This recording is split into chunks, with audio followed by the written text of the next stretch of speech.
Okay, Kevin, the Switch 2 has been announced obviously for a little bit now, but now we have a little bit more in-depth idea what's going on here in terms of specs, in terms of what games we're going to get, pricing, and obviously at that time recording there's the whole tariff situation and Nintendo basically delaying pre-orders but keeping the date for the console being released.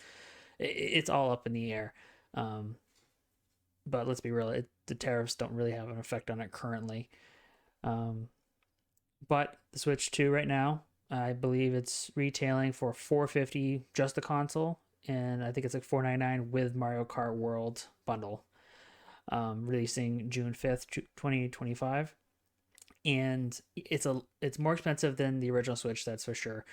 Um, and there are obviously improvements. There's native 4K in the dock, so that's when it's hooked up to the TV. So that's obviously a really big improvement. 1080p handheld, and obviously there is a larger screen.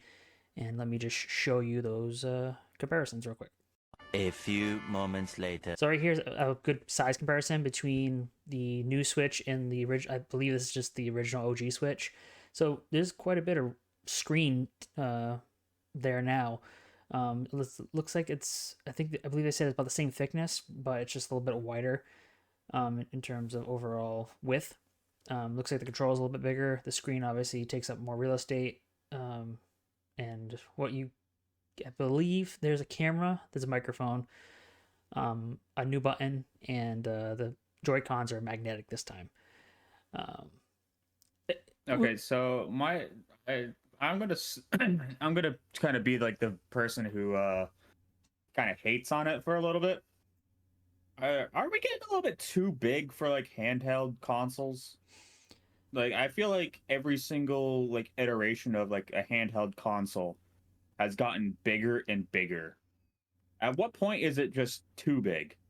When we start walking around with actual like flat screen TVs in our hands. Okay, so like I don't like the fact that like they're constantly just getting bigger. Like that to me is kind of starting to become a problem.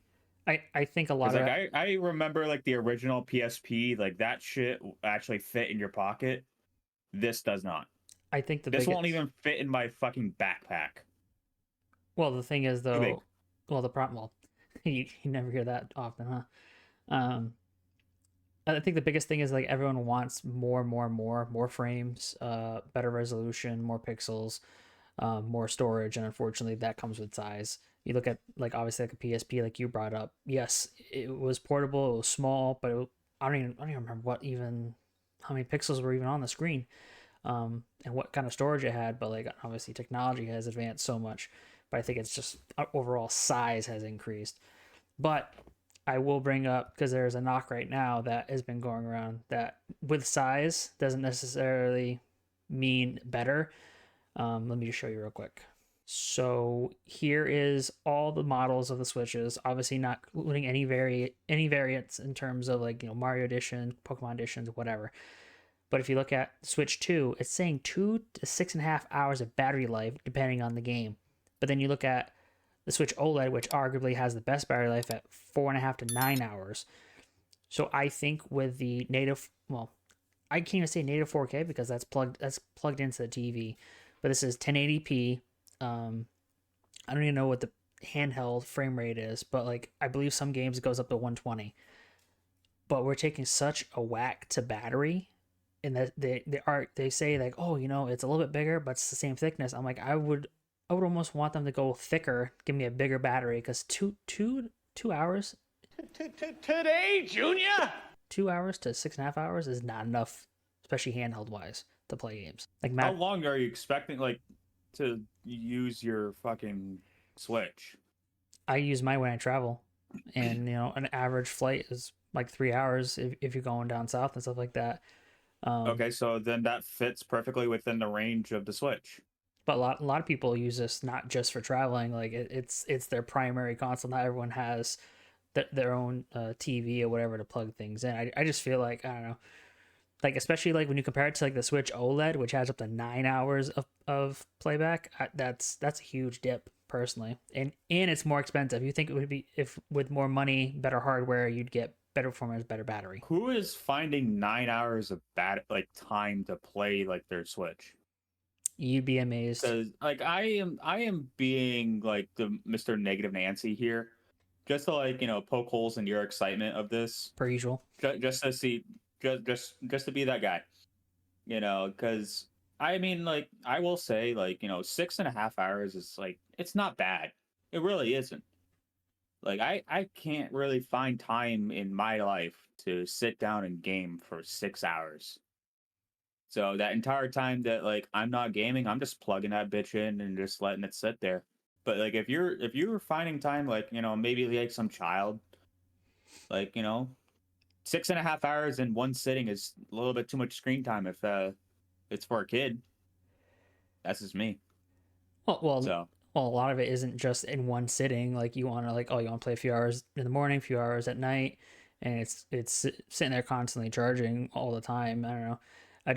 Especially with a price increase of that magnitude, I feel like you should probably get better battery well, the life. price increase is for the better resolution, better frames. I know. I guess it takes power to get that. Like, you see it in your own desktop. Like, if you want like the better frames, like, you got to get the more powerful graphics card, and that comes with more power suck. So I that's where guess that's we going. can agree to disagree in terms of how they should went about the batteries, but oh well. Hey, at some point we're gonna start calling each other slurs. Hey, that's just to make the videos better. So let's actually talk about a few of the games that are coming to the Switch 2. I don't believe they're all exclusive because there is a bit of like some are exclusive, some will have Switch 1 versions, and some will have Switch 2 versions. Some you can buy a Switch 1 version, put it in the Switch 2, and you pay. I don't know how much the upgrade is. You pay a little bit, and then you get like Switch 2 improvements to that game. But let's just. Oh yeah, Xbox does that for a couple games. Yeah, exactly. So the launch title for the Switch 2 is Mario Kart World, which is basically Mario Kart Forza. It gives you the ability to go off road. Has kind of like an open world map where you can drive around, do whatever. It has up to 24 drivers on the track, which is pretty nuts, the amount of people. And with the new Switch, they're finally doing game chat, and I can see a lot of slurs and friendships being broken over that. Oh no.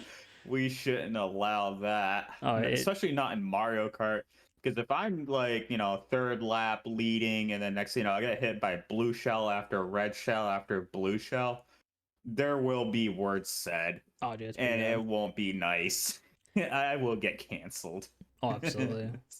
And obviously, like with that, there's more characters to play with. There's some obscure characters. Unfortunately, they've stuck to primarily Nintendo brand characters, so there's no Pokemon. There's no like I don't think no Star Fox. No, like it's not like a Smash Brothers Brawl kind of thing. It's not that, but it's mainly Nintendo owned properties. There's some upgrades to aesthetics, things you can do, customization of your character and stuff. It looks like a lot of fun. And let's just carry on to the next game. So we have Metroid Prime 4 Beyond, which is the new installment of Metroid Prime. And this one's a little bit unique. This one, Samus has psychic powers, I think they kind of coined it as. But obviously we don't know anything about the story. We don't know where it comes from. From the gameplay, it looks really good to me. It's first person, basically a first person shooter. It kind of reminds me of like Halo in a way, the way it's set up. But it's a pretty good game, and I look forward to it. I kind of want to get my hands on that. And I'm not sure if this is going to be a Switch 1 and Switch 2 game. I just don't have any information on that yet. So this is Donkey Kong Bonanza. This is actually the first, well, it's not technically the first 3D Donkey Kong since I think it was Donkey Kong 64. But this is the first one in a very long time to get a 3D Donkey Kong. And this actually has a new redesign of Donkey Kong, which is more similar to the Mario movie. And from what I see, this game looks like it's pretty good. It's got some I don't know if it's customization for Donkey Kong, but I don't know if it's similar to when Mario gets like a mushroom or the leaf or the fire flower. He kind of changes his suits, but it kind of reminds me of a little bit like Mario Wonder in terms of 3D moving around, stuff like that, platforming. It's even got a side scrolling like parts of it, so it actually looks pretty good. And I think that's gonna be a big one to look out for in terms of sales. Right here, Kevin, you'd be like, huh, this is weird. It looks very dark, ominous. I'm like, huh. During the This trailer, one I actually did see. oh, you did. I actually saw this. This is FromSoft's like It's their Bloodborne too. sort of Bloodborne meets Elden Ring, like vampire type game is what I'm getting out of it.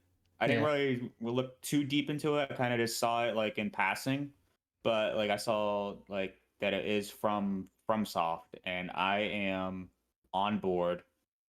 This is probably what's going to get me to get the Switch too. And I believe it's exclusive to the Switch. The Switch or Switch 2. I'm not Oh, sure yeah. if it's going to be Switch 1 and 2, but like I know it's exclusive to Switch. And I it am looks like all fun. for it. And it's multiplayer. My dick is hard. You are erect. I am stiff as a board. You bricked. I love FromSoft games. They're so good. So much fun. Oh, we also have a comeback of Kirby Air Rider. I think that was the original game was Air Rider. I didn't play it.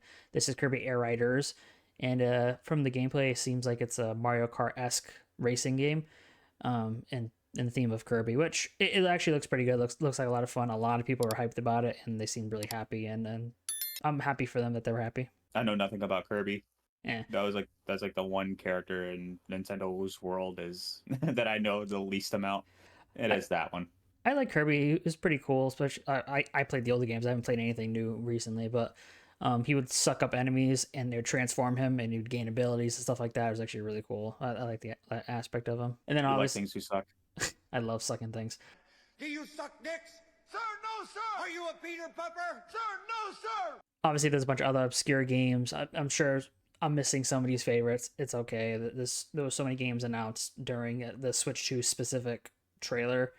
But these are kind of like the big ones that stand out the most. Along with everything else announced, we got GameCube finally coming to the Nintendo Switch Online service. So it's basically running an emulator. But we have a lot of good games from so far, like F-Zero. I think it's F-Zero X. I can't really read it, but I heard it's basically Mario Kart on crack. It makes 250cc look like a merry-go-round. And what we got, Soul Calibur. That I haven't played Soul Luigi's Calibur. Mansion is Yeah. actually really solid. Pokemon Zelda is also solid. You can never go wrong with the Zelda game. and Pokemon Gale of Darkness XD. That's a good one. And Pokemon Coliseum. I'm looking forward to that one specifically. That one's a lot of fun. That's actually a solid fucking addition to the Switch too. Absolutely. And what else they announced was a Bluetooth GameCube controller for the Switch. And this actually, like, especially for the GameCube games, this is going to be so awesome to play. Bring me back to the N64 controller, which has the third dongle. Yeah, it just reminds you. Give me that one. It just reminds you of playing with yourself as a kid. Yeah, me. Playing with your dongle. Absolutely. Yep. Unfortunately, this thing's like $80, which, like, I get it, but like, I don't know, $80 for this seems a little pricey to me. But Yeah, you're paying for the nostalgia guy. I know. With nostalgia comes money. Speaking of, oh yeah, how much is Mario Kart going for by itself? Mario Kart, there's a lot of not even speculation. It's I keep seeing one number and then another number, and I can't get a solid. This is what it is. So my understanding is it is $80, which is I get it. Like, games have been stagnant for a very long time in terms of pricing. Yeah, because they're affordable and like people like buy it because they're like it's affordable. But here's the kicker: is like I was seeing that I saw the physical version at $90, and Oh, that's worse. I can't get a straight answer in terms of what the actual pricing is for this game. And it doesn't seem like all Switch games are even $80. Some are 70, some are 60. I think it just depends. I believe someone said that they're letting the developers dictate the price, which I think is a horrible idea. I get games are very expensive back in the day, but that's because, let's be real, to make a game nowadays, the tools are cheaper, the process is technically cheaper. I'm not saying games should be a constant $60 for the rest of our lives, but like we were just getting comfortable with 70 and now they're jumping to 60. And Nintendo just comfortably got to 60. Like, I don't know, that's just a huge jump for me, even for like a prestige game like this for the Switch. Not to point out the fact that you said 60 twice when you said jump. And we'll edit, But post edit. The $90 price tag is unreal, going from 70 to 90. If that's true, for, we're like, not a 100% sure yet. If it's I like you said, if it is true, but going like $20 more expensive for a game like Mario Kart, like to justify like me sitting down and playing like how many hours into it is going to be, it's not going to be enough. Nope. Like the amount of time that I have to sink into the game in order for me to like justify the $90 price tag is far too great. Well, and I think that this goes back to, I believe it was the 3DS. I believe it was the 3DS, and they priced it out insane. And they actually had to drop it down by like 30% in order to actually sell units, because unfortunately, when it comes to Nintendo, what makes them really great also hurts them in a way is that they don't listen to the customers, they don't listen to fans. We saw that with all the live streams. I don't know if you've been paying attention to that, where the Treehouse live streams where they're breaking down games, specifically playing them, showing gameplay, whatever. In the chat, it was nothing but drop the price, and it was 35,000 people in the chat, and it was nonstop.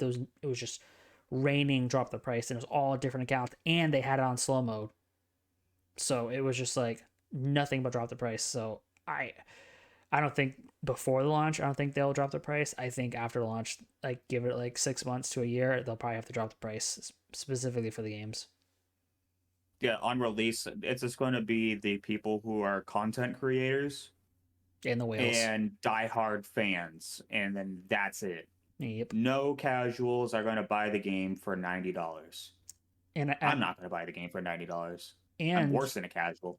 And I put this on my ex account. Like, for a person who doesn't have kids, whatever, spending money on whatever, but when it comes to a parent and they're seeing like, wow, the price of the console went up and the game is $20 more, then they're just gonna keep the Switch One and just keep buying games until eventually it's obsolete and they don't make games for anymore. But like, the sticker shock alone is going to deter parents from buying this console and buying these games for their kid. So I think that's a huge misstep for Nintendo, unfortunately. Mm-hmm. Yep, they're sticking to their diehard fans, and that's it. Yep. So Kevin, there's this new niche thing with the Joy-Cons in this generation of the Switch 2. They are magnetic and they can become mice. So there's no scroll wheel. It's just kind of like the sensor. You flip them down, face on top of the table, and you move them around. And they showed a new game using this new form of controls. And I just want you to see and react to this real quick. As you can see here, that's the way I was telling you how to do it. And they have a wheelchair game. Nice. You could be crippled for an hour and play glorified. What is it called? Rocket League with cripples. So I don't know. Dude, honestly, like that looks it. Like I get the idea that they're just trying to showcase like the new mechanics of the technology that they developed for this, but like you could have done it in a better way, so that Anyway, we're not all paraplegic. Just you could have showcased this in any other way, but nah, you decided to be like, yeah, you're crippled now. Is this like is this like cultural appropriation right now, or should I feel bad? I like I get it. Like, nah, I can't walk anymore. I have to do this. Be one with the But cripples. I get the idea that they're like want to like keep moving technology forward, and I do understand that they probably just threw a game together just to like just for that purpose. It does look cool. I will say, like, it does look cool, but I feel like I'm actually sitting at my desk and if I have a lot of desk space for this, I feel like that's kind of useless. I don't know, Like, man. I don't have the desk space for that. I barely have the desk space for that. But you know, I'm not gonna say it's a huge misstep, but I think Nintendo will just keep rolling on. Just keep it rolling, wheels. Keep it rolling. Hey, mates, the end. If you enjoyed, hit that like and subscribe button. Comment down below. We want to hear your thoughts, and we'll catch you on the next one.